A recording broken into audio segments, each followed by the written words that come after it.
وبركاته. إن الحمد لله نحمده ونصلي على رسوله الكريم أما بعد. فأعوذ بالله من الشيطان الرجيم. بسم الله الرحمن الرحيم. ألا بذكر الله تطمئن القلوب. وقال النبي صلى الله عليه وسلم بلغوا عني ولو آية. صدر علی وقار مسند تحقیق پر جلوہ افروز حکم صاحبان، مشفق و مربی اساتذہ کرام اور میرے پیارے ساتھیوں، آج میں جس مسئلے کو لے کر کھڑا ہوا ہوں وہ کوئی معمولی مسئلہ نہیں ہے. یہ ہمارے قوم کا مسئلہ ہے، ہمارے گھروں کا مسئلہ ہے، ہماری نئی نسل کا مسئلہ ہے.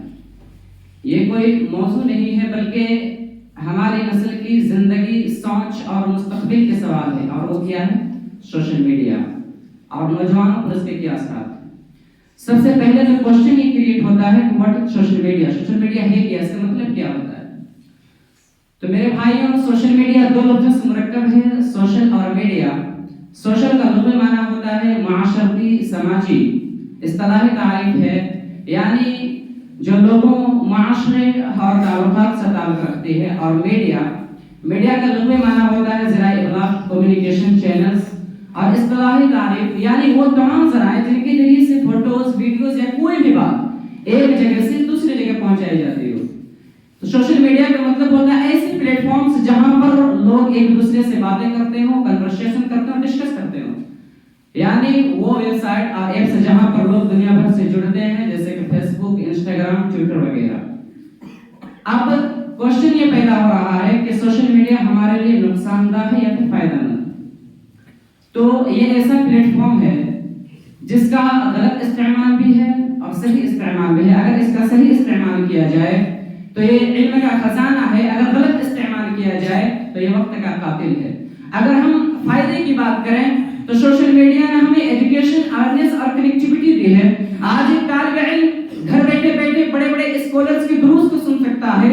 آج ایک انسان گھر پر بیٹھے دنیا کے حالات سے باخبر رہ سکتا ہے، موسم کے حالات سے باخبر رہ سکتا ہے، دین علم حاصل کر سکتا ہے، دین تعلیم کو پھیلا سکتا ہے، اسلامی احکام کو پھیلا سکتا ہے. اور اسلام اس چیز کا حکم بھی دیتا ہے. اللہ کے نبی صلی اللہ علیہ وسلم نے فرمایا بلغوا عنی ولو آیہ، میرے طرف سے پہنچا دو چاہے ایک ہی آیت کیوں نہ ہو. میرے بھائیوں، لیکن اگر ہم اس کا غلط استعمال کریں تو پھر یہی سوشل میڈیا ہمیں time waste, fake news, addiction اور ایمورل کنٹینٹ کی طرف لے جاتی ہے. میرے بھائیوں، آج سوشل میڈیا کے کثرت سے استعمال کرنے کی وجہ سے آج ہم ورچوئل ورلڈ میں اتنا زیادہ کھو چکے ہیں کہ ریئل ورلڈ سے غافل ہیں. آج ہم اس پر اتنا زیادہ کھو چکے ہیں کہ اپنی پیدائش سے مقصد کو بھول چکے ہیں. نوجوانوں، یاد کرو کہ ہمیں پیدا کس لیے کیا گیا تھا؟ کیا ہمیں پیدا اس لیے کیا گیا تھا کہ ہم یغض من ابصارہم کی تلاوت تو کریں، لیکن انسٹاگرام اور فیس بک پر جا کر ننگی اور بےخودہ عورتوں کو دیکھ کر ہم لطف اندوز ہوں، ہم گندے اور بے حیائی ویڈیوز اور ریلز کو دیکھ کر ہم اپنے قیمتی وقت کو ضائع کریں. نہیں، بلکہ ہمیں پیدا اس لیے کیا گیا تھا کہ ہم راہ سے بھٹکے ہوئے لوگوں کو اللہ کی صحیح منزل کی طرف روشناس کرائیں. تأمرون بالمعروف وتنهون عن المنکر ہماری ذمہ داری تھی. قوا انفسکم واہلیکم نارا ہمارا مشن تھا. انما الہکم الہ واحد ہماری دعوت تھی. ان الدین عند اللہ الاسلام، اسلام ہمارا مسلک تھا. لیکن افسوس کہ آج ہم سوشل میڈیا پر اتنا زیادہ کھو چکے ہیں کہ ان سے نعمتوں سے ہاتھ دھو گئے. آج سوشل میڈیا نے ہمارے دلوں سے سکون کو نکال لیا.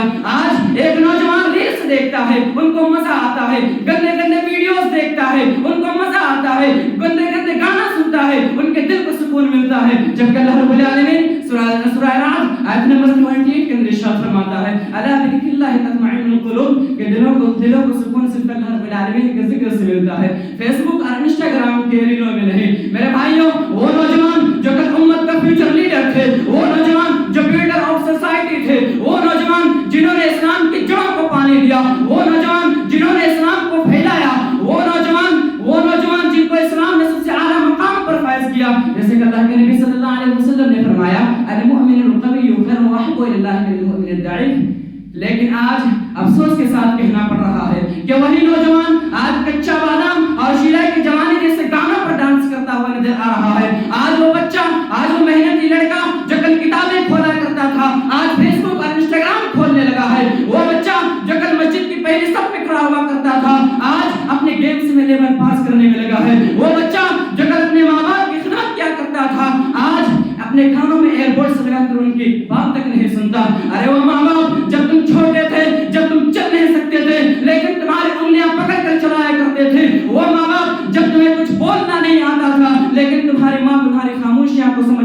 کرتی تھی. لیکن افسوس کے ساتھ یہ کہنا پڑ رہا ہے کہ آج سوشل میڈیا کی وجہ سے وہ ماں باپ جو کل ہمارے مستقبل کی فکر کیا کرتے تھے آج وہی ماں باپ ہمیں چھوٹے لگنے لگتے ہیں. آج سوشل میڈیا کی وجہ سے وہ ماں باپ جب ہم بول نہیں پاتے تھے لیکن ہماری آواز سننے کے لیے ترس جایا کرتے تھے. آج سوشل میڈیا کی وجہ سے وہی ماں باپ آج ہمیں برے لگتے ہیں. میرے بھائیوں، اسلام سوشل میڈیا استعمال کرنے سے منع نہیں کرتا. اسلام کہتا ہے کہ ہر چیز کا استعمال کرو مگر حدود کے ساتھ. وقت کا خیال کرو، وقت کی قدر کرو اور فرض گوئی سے بچو. اچھے الفاظ کا اختیار کرو. میرے بھائیوں، اب میں اللہ رب العالمین سے دعا کرتا ہوں کہ اللہ تعالیٰ ہمیں ٹیکنالوجی کا صحیح استعمال کرنے کی توفیق دے. آمین. وآخر دعوانا الحمد للہ رب العالمین. السلام علیکم.